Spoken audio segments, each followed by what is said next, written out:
Liver എന്ന് പറയുന്നത് നമ്മുടെ ശരീരത്തിലെ ഏറ്റവും വലിയൊരു അവയവമാണ്. നമ്മുടെ കഴിക്കുന്ന ഭക്ഷണമായിക്കോട്ടെ, മരുന്നായിക്കോട്ടെ, എന്തും അതിൻ്റെ ഒരു മെറ്റബോളിസം നടക്കുന്നത് ലിവറിൽ വെച്ചിട്ടാണ്. അതുകൊണ്ട് തന്നെ ഇതിനെ നമുക്കൊരു കെമിക്കൽ ഫാക്ടറി ആയിട്ട് കണക്കാക്കാം. നമ്മുടെ ശരീരത്തിലുള്ള ഏത് കാര്യത്തിനെയും പ്രോസസ്സ് ചെയ്ത് കാർബോഹൈഡ്രേറ്റ് ആയാലും ഫാറ്റ് ആയാലും പ്രോട്ടീൻ ആയാലും ഏത് കാര്യത്തിനെ ആണെങ്കിലും അതിൻ്റെ നമുക്ക് ശരീരത്തിന് ആവശ്യമായ ഒരു ഊർജ്ജ രൂപത്തിലേക്ക് മാറ്റുന്നത് ലിവറിൻ്റെ ഒരു പ്രധാനപ്പെട്ട ഫംഗ്ഷനാണ്. ഇത്തരത്തിൽ ഉപയോഗപ്പെടുത്തി ബാക്കി വരുന്ന കൊഴുപ്പിനെ ലിവർ അവിടെ തന്നെ സ്റ്റോർ ചെയ്യുകയാണ് ചെയ്യുന്നത്. അതുകൊണ്ട് തന്നെ ഒരു കെമിക്കൽ ഫാക്ടറി കം ഗോഡൗൺ ആയിട്ട് നമുക്ക് ലിവറിനെ കണക്കാക്കാം.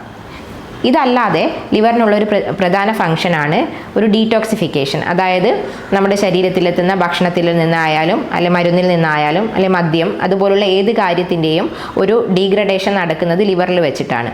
ഇത്തരത്തിൽ ഒരുപാട് കാര്യങ്ങൾ ചെയ്യുന്നത് കൊണ്ട് തന്നെ ലിവറിന് എന്തെങ്കിലും ഒരു പ്രശ്നം ഉണ്ടായിക്കഴിഞ്ഞാൽ അത് നമ്മുടെ മെറ്റബോളിസത്തെ മുഴുവനായി ബാധിക്കുകയും അത് ഒരു ലിവറിൻ്റെ ഒരു കോശങ്ങൾ നശിക്കുന്ന അവസ്ഥയിലേക്ക് എത്തുന്നതിനും ഒക്കെ കാരണമായി തീരും.